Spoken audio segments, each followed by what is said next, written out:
Una joven universitaria de 19 años, con sueños, con metas, con una vida por delante, fue hallada en un descampado del Cercado de Lima.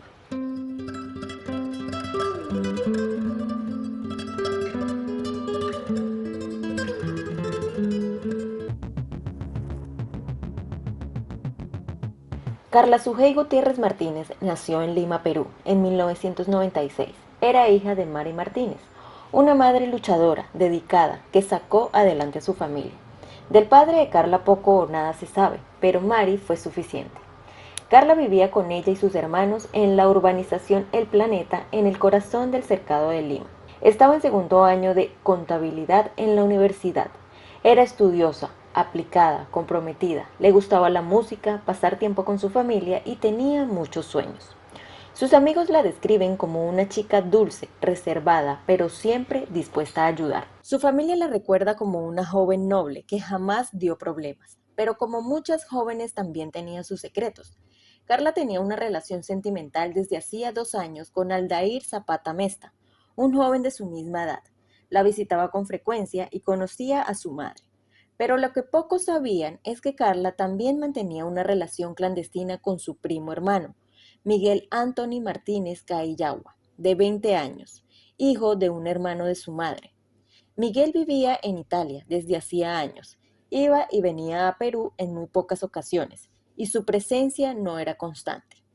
Esa relación con Miguel era un secreto que según las declaraciones posteriores se convirtió en una amenaza y en un chantaje. Según las investigaciones, la noche del 28 de mayo de 2015 eran las 8 de la noche. Carla le dijo a su madre que iría a la librería. Algo simple, un mandado más, nada fuera de lo común. Poco después, Aldair llegó a casa de Carla, como habían acordado, pero ella no estaba.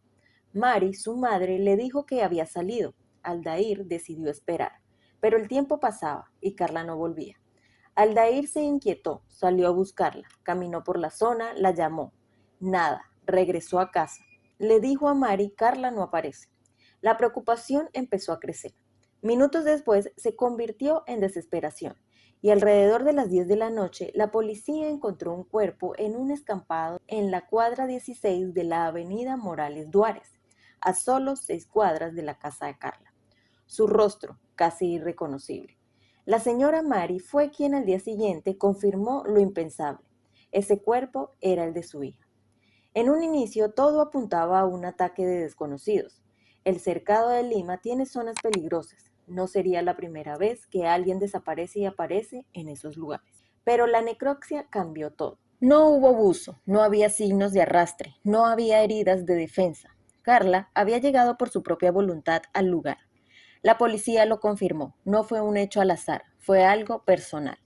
La primera sospecha cayó, como es costumbre, en el novio, Aldair, pero su coartada era sólida. Había estado con la madre de Carla, había salido a buscarla, su angustia era real.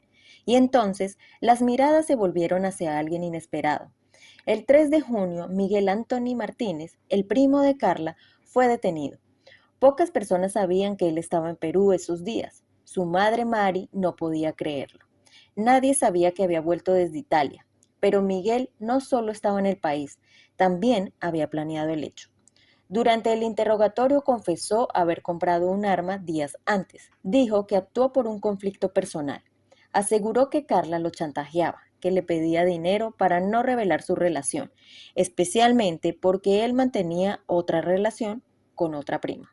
Un triángulo oscuro, doloroso, secreto. Miguel dijo sentirse acorralado, que Carla amenazaba con contarlo todo. La familia estaba devastada, no solo por la pérdida de Carla, sino por descubrir quién había sido, alguien que llevaba su mismo apellido. El 13 de junio se dictaron 9 meses de prisión preventiva para Miguel. El caso fue tipificado como OMI, calificado por alevosía y crueldad. Y sin embargo, cuando se esperaba una condena ejemplar, la justicia falló. Miguel fue sentenciado a solo 15 años de prisión. La familia no lo podía creer, los vecinos tampoco. Mari, madre de Carla, no solo tuvo que identificar a su hija, también tuvo que mirar a los ojos a su propio sobrino, quien le arrebató la vida. Desde entonces ha exigido justicia, ha levantado la voz, ha gritado para que la historia de Carla no quede en el olvido. Y bueno amigos, así llegamos al final de la historia de hoy. La historia de Carla Gutiérrez es un trágico ejemplo de violencia que proviene desde el entorno cercano, no de desconocidos. Nos recuerda la urgencia de fortalecer la prevención, la detección de relaciones tóxicas y la educación sobre violencia de género, incluso entre familiares. Nos vemos en un próximo videito amigos. Gracias por elegir ver este video entre tantos. Si esta historia te hizo reflexionar, te invito a que te suscribas. Dale me gusta, comparte y comenta. Me gustaría conocer tus opiniones siempre con respeto hacia las víctimas y sus familias. Tenemos que promover a la reflexión y sobre todo conciencia. Y recuerden, si tocan a una, nos tocan a todas. Dios los bendiga a todos y hasta la próxima. Adiós.